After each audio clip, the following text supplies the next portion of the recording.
আজকের গল্প সৈয়দ রেজাউল করিমের ভূত তাড়াতে।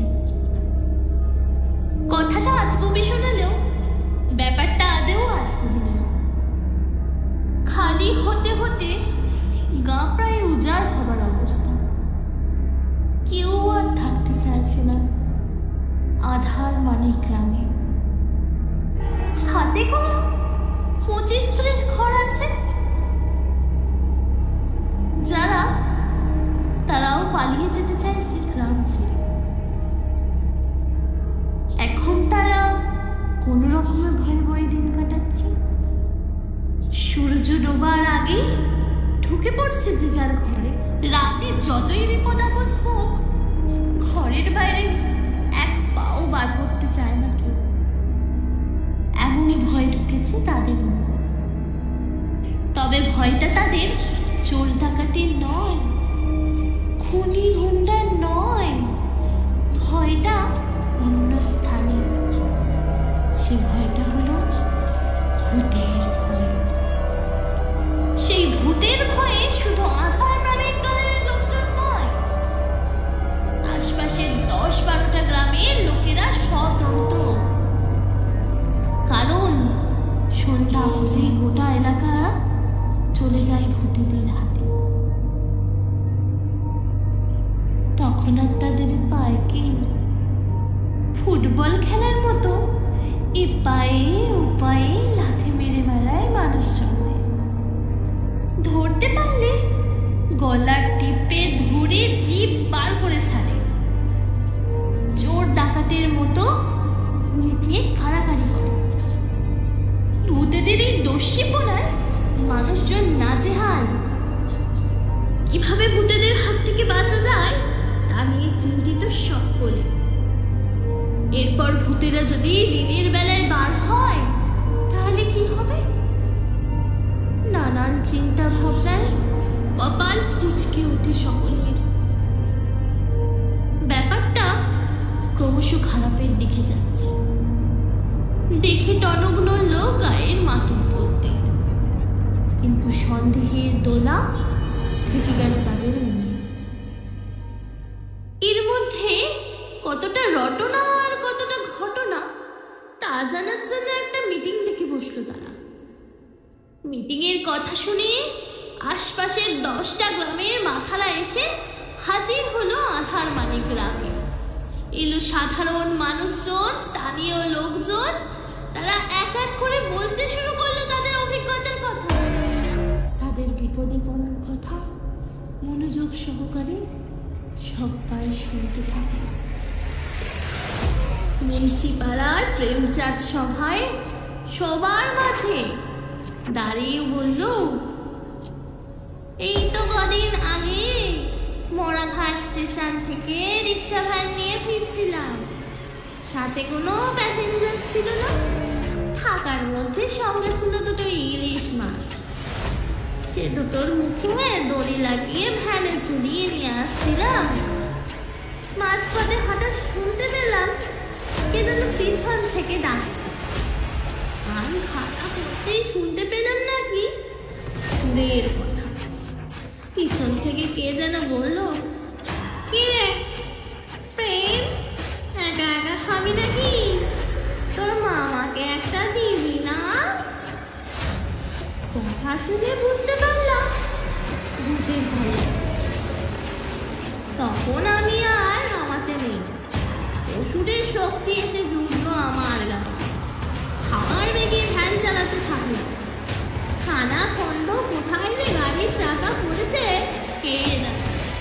দমে ঘুমা যাচ্ছে না, তবুও সজোরে প্যাডেল করছি। কিন্তু কতক্ষণ? মিত্তিরদের বাড়ির কাছে ভ্যান উল্টে পড়ে গেলাম। তারপর আর আমার জ্ঞান ছিল না।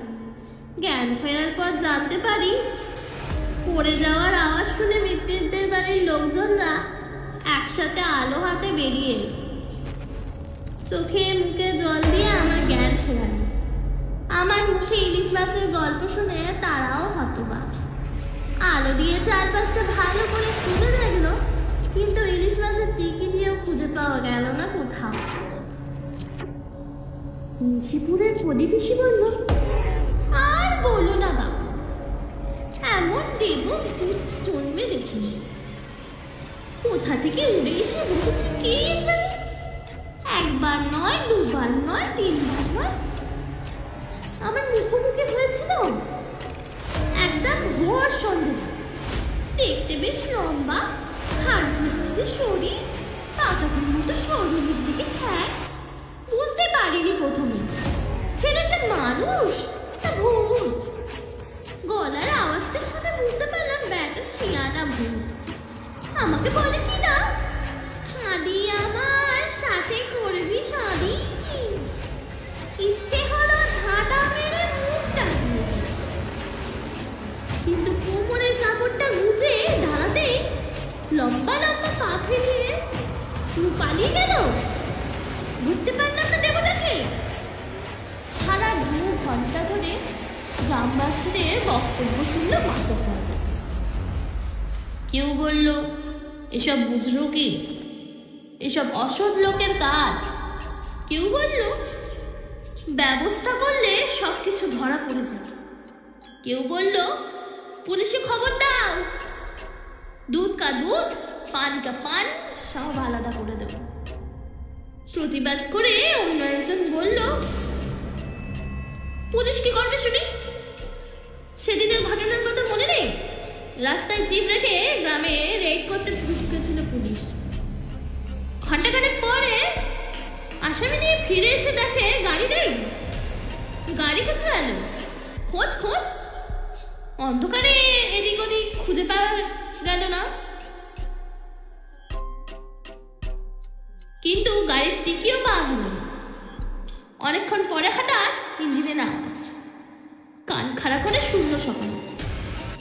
বুঝতে পারলো আওয়াজটা ভেসে আসছে মাঝমাঠ থেকে। সেদিকে আলো হাতে ছুটল সকলে।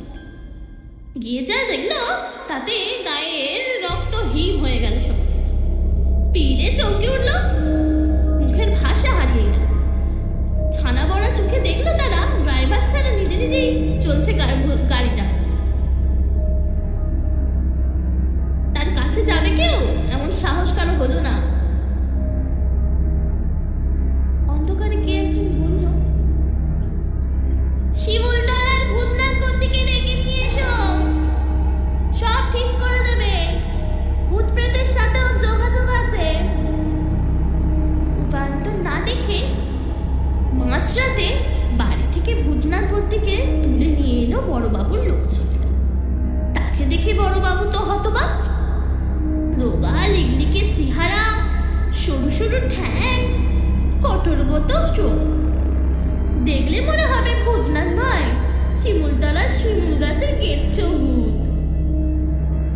এসছে ভূত তাড়াতে। মনে মনে হেসে বলল বড়বাবু।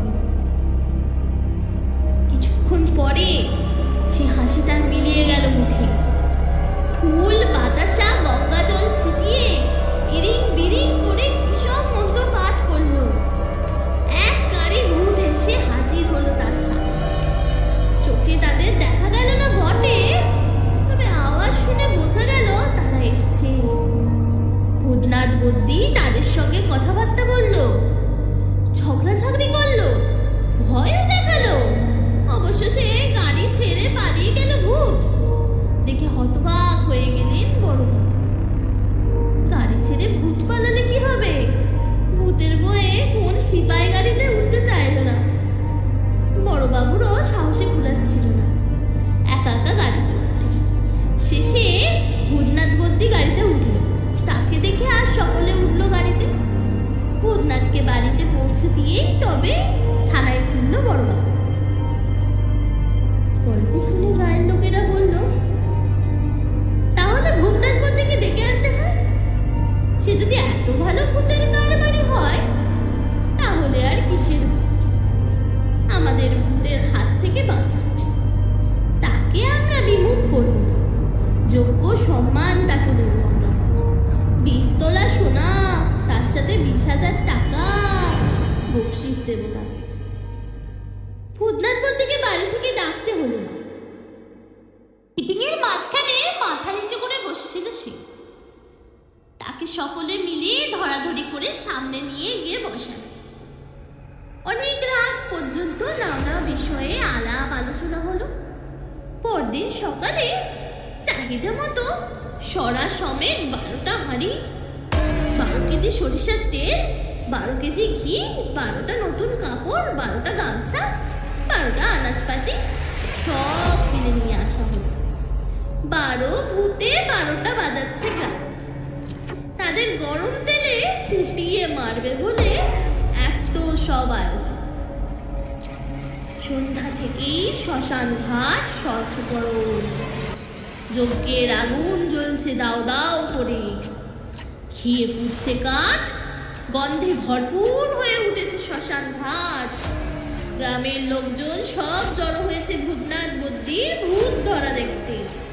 কচি কাঁচা বুড়ো বুড়ি কেউ বাদ নেই সেখানে।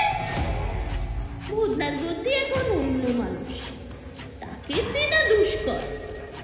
জীর্ণ শরীর, আধুল গা, পরনে গেরুয়া পোশাক, কাঁধে ঝুলছে নামাবলী, গলায় রুদ্রাক্ষের মালা, কপালে রক্ত তিলক, সামনে জ্বলছে যজ্ঞের আগুন, তারই আলো ছড়িয়ে পড়ছে তার সারা দেহ।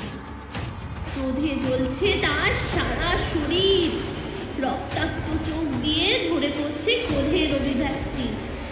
মনে হলো এক্ষুনি বুঝি সব কিছু শেষ করে দেবে, ঝাড় বংশে শেষ করে ফেলবে সব, বংশে বাতি দিয়ে আর কেউ থাকবে না। ভূতনাথ বদ্যি মন্ত্রপাঠ করছে ভারী ভারী, মাঝে মাঝে ঘৃত কুণ্ঠে মন্ত্রপ্রুত জিনিস পড়ত। চিৎকার করে কাঁদছে ভূতেরা, উৎকণ্ঠার সাথে সে দৃশ্য দেখছে জনসাধারণ। আয় বাতাসি আয়, পলাশি আয়, এইভাবে এক এক করে 10টা ভূতকে গলা টিপে হাড়ির ভেতর ঢুকিয়ে দিল ভূতনাথ বদ্যি। ভূতেদের সাথে কথাবার্তা বলল, তাদের সাথে ঝগড়া করল। অবাক হয়ে তারা দেখলো জনগণ, চোখের সামনে তারা দেখলো, শুনতে পেল চোখের আগুনে ভূতেদের পুড়ে মরার আত্মা। 12 ভূতে 2টো ভূত তখনও মরতে বাকি। হাড়ির ভিতরে তাদের ঢুকিয়ে ফেলেছিল ভূতনাথ বদ্যি।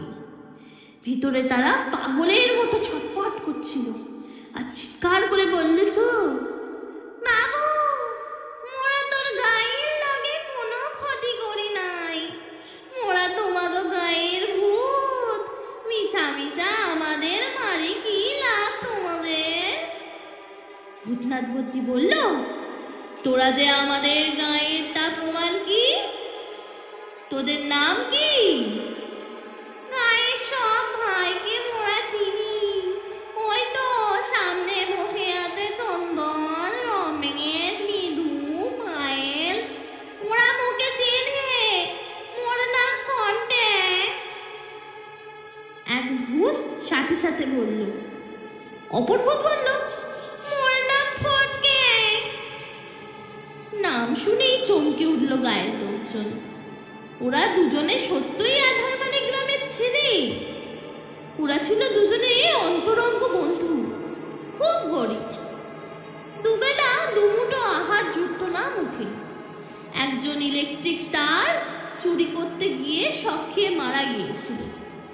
অপরজনকে ডাকাত সন্দেহে পিটিয়ে মেরেছিল পাশের গায়ের লোকজন। ওদের কাকুতি মিনতি শুনে সবার মনে দয়া হলো।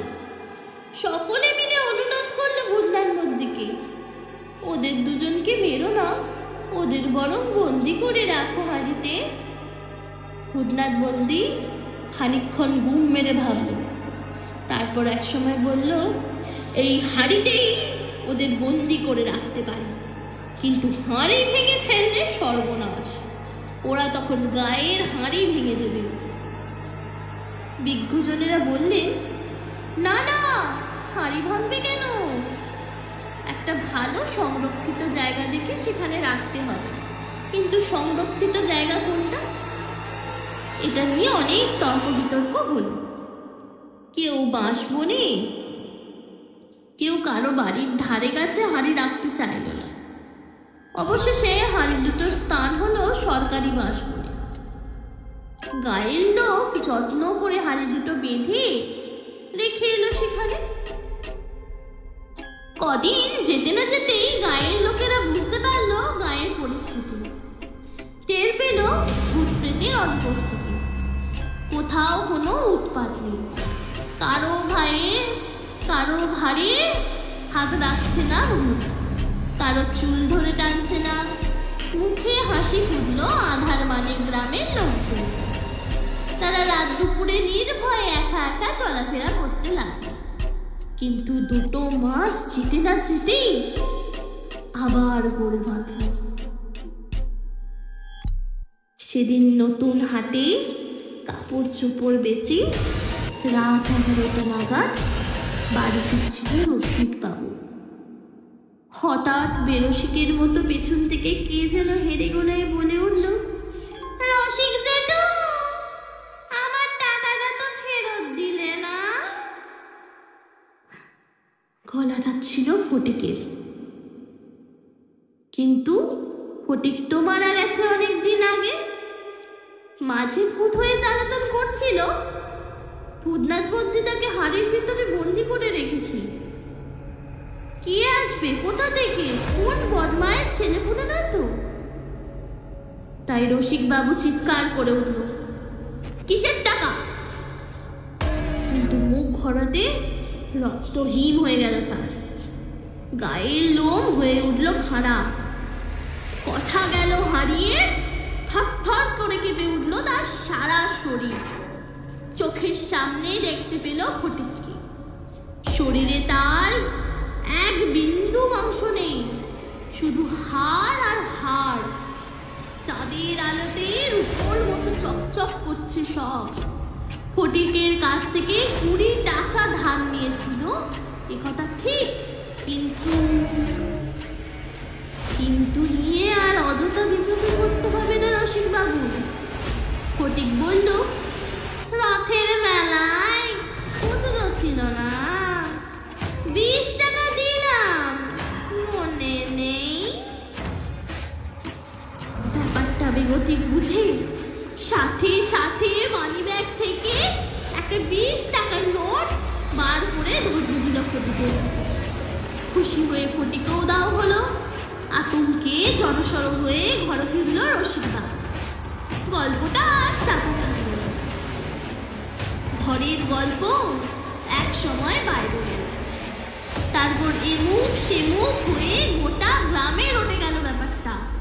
তখন প্রশ্ন উঠল, ফটিক বার হয়ে এলো কি করে? সে তো হাড়িতেই বন্দি ছিল, তাহলে কি ভূতনাথ বদ্যির চাল? ভূতফুত আসলে গুজব কথা, সব টাকা মারার ধান্দা? খোঁজ গ্রামের লোক নেমে পড়লো তদন্তে। ভূতনাথকে ধরে ফেলল তারা। জিজ্ঞেস করতেই ভূতনাথ বলল, আগে ভালো করে দেখো, পরে অভিযোগ করো। অবশেষে গায়ের লোক হাজির হলো সেই পাশ বাগানে।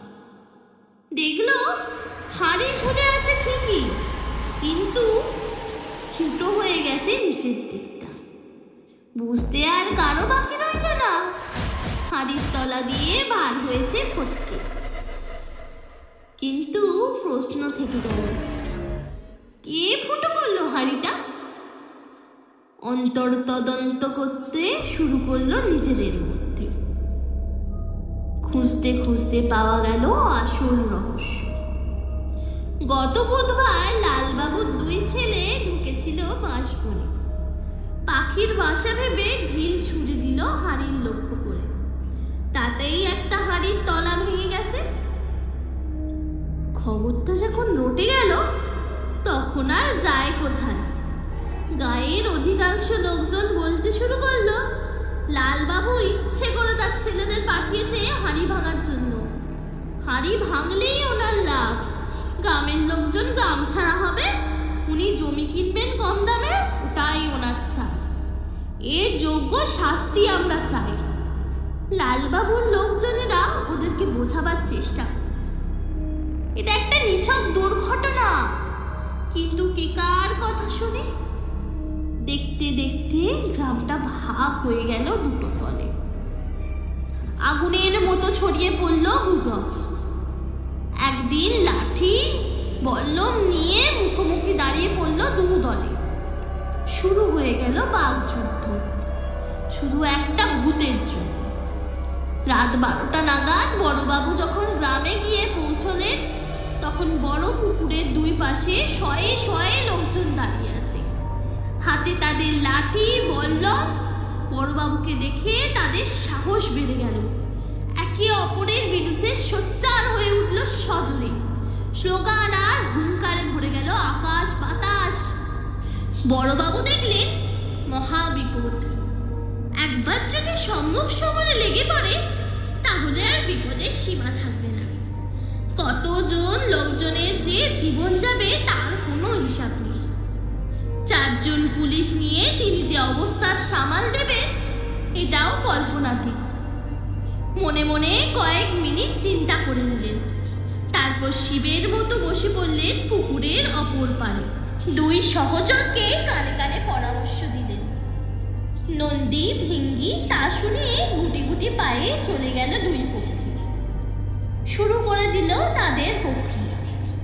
কিছুক্ষণ পরে দুপক্ষের 5 জন করে 10 জন দায়িত্ববান লোক এসে বসলো বড়বাবুর কাছে। তাদের সাথে আলাপ আলোচনা করে গোটা ব্যাপারটা জানলেন বড়বাবু। তারপর একগাল হেসে বললেন, ফটিকই তো এখানে মেন কালপ্রিট। ফটিককে ধরলে তো সব লাগা চুকে যাবে। এতে আবার মারপিট কেন? এখানে যখন একবার এসে পড়েছি, তখন আর কোনো চিন্তা নেই। সব ব্যবস্থা আমি করে দিয়েছি। তার আগে সকলে মিলে খেলার মাঠে চলো। বড়বাবু বলতে গায়ের লোকেরা সব অজ্ঞান। তারা খুব ভালোবাসে তাদের বড়বাবুকে, তা সে যে দলেরই হোক। কারণ বিপদে আপদে তারা বড়বাবুকে সাথে পেয়েছে সবসময়। তাই তারা কেউ না করতে পারল না। সকলে মিলে হাজির হলো খেলার মাঠে। বড়বাবু তার জিপ গাড়িটা পাঠিয়ে তুলে আনলেন ভূতনাথ বদ্দিকে। দোকানিকে জাগিয়ে খদ্দর মাল মশলা নিয়ে এলো গায়ের লোকজন, এমনকি মাটির একটা হাঁড়িও নিয়ে চলে এলো। রাত্রে নতুন করে আবার যজ্ঞের আগুন জ্বালা হলো। তার লেলিহান শিখায় এক এক করে ছাই হয়ে গেল অনেক অশুভ শক্তি।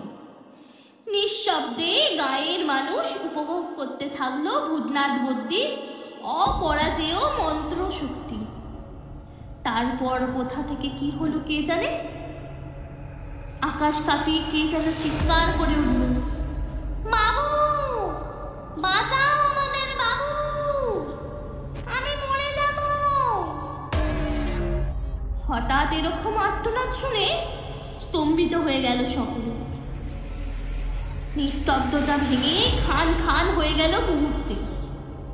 এপাশ ওপাশ দিয়ে সবাই ফিরে দেখল কোথা থেকে আর্তচিৎকার ভেসে আসছে, কিন্তু কোথাও কিচ্ছু দেখতে পেল না তারা।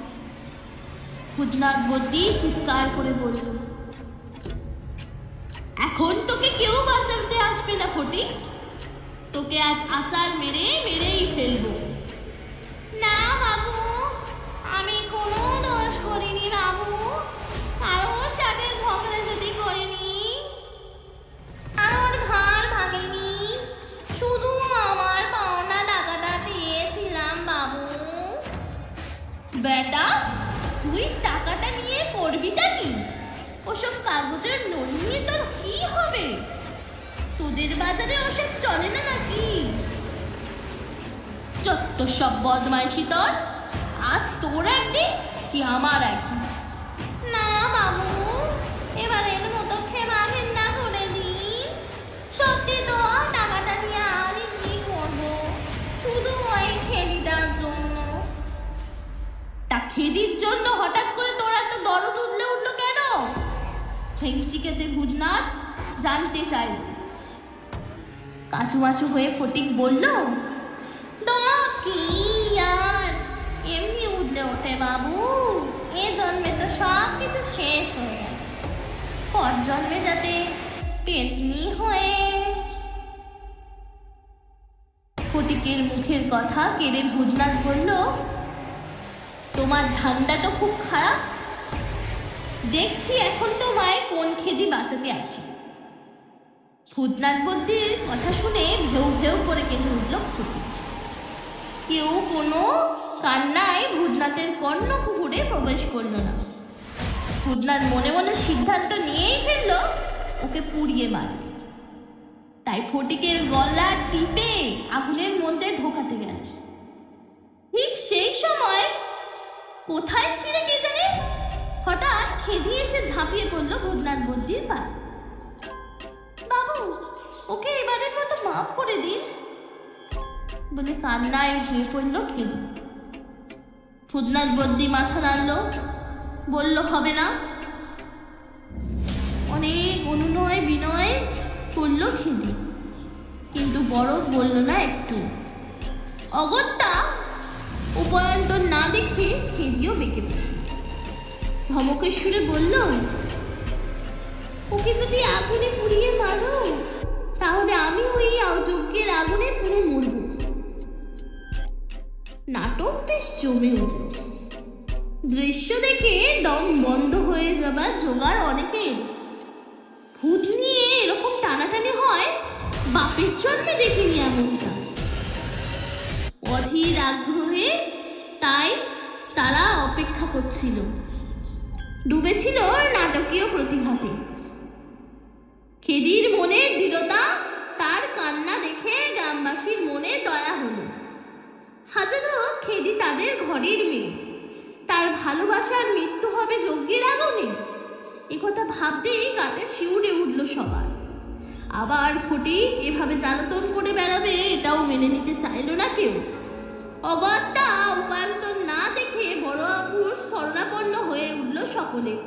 সব দিকে বিচার বিবেচনা করে বড়বাবু বললেন, তাহলে ফটিককে যেভাবে হাড়িতে বন্দি ছিল সেভাবেই থাক। গ্রামের মাতব্বররা বলল, আবার যদি হাড়ি ভেঙে ফেলে কেউ? বড়বাবু বললেন, অসম্ভব ব্যাপার। ওদের হাড়ি আর কেউ ভাঙতে পারবে না। আমি তার সব ব্যবস্থা করে নেব। এখানে একটা পুলিশ পাহারার ব্যবস্থা করে দেব। বড়বাবুর কথা শুনে খুশি হলো সকলে।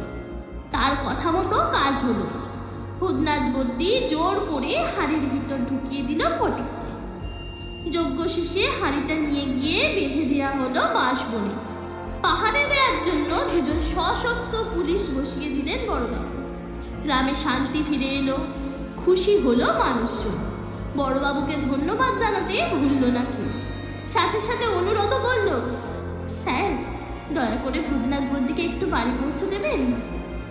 বড়বাবু বললেন, অবশ্যই অবশ্যই। বাড়ি থেকে যখন তুলে এনেছি তখন তাকে বাড়িতে পৌঁছে দেওয়ার কর্তব্য আমার। এর জন্য আপনাকে আর বলতে হবে না। ভূতনাথ বদ্যি প্রস্তুত হয়েছে। অনুমতি পেলেই পডলা পডলি নিয়ে গাড়িতে উঠে বসল। পুলিশেরাও উঠল গাড়িতে।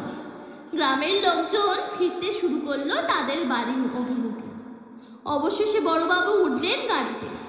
এক রাস ধোঁয়া উগড়ে দিয়ে গাড়ি ছুটে চলল ভূতনাথ বদ্যির বাড়ির দিকে।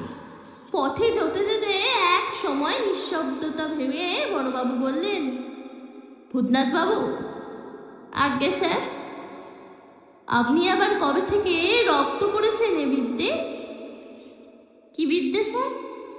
বুঝেও না বোঝার ভান করে ভূতনাথ বদ্যি।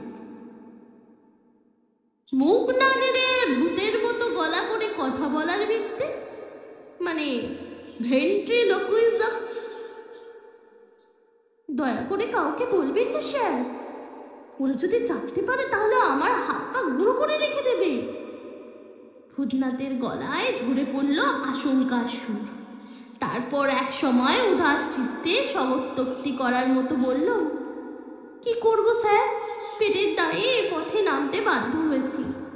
আজকাল কেউ আর পূজা আচ্ছাদি করায় না। পূজা করালেও দান সামগ্রী দেয় না সেভাবে। অগত্যা এ পথে।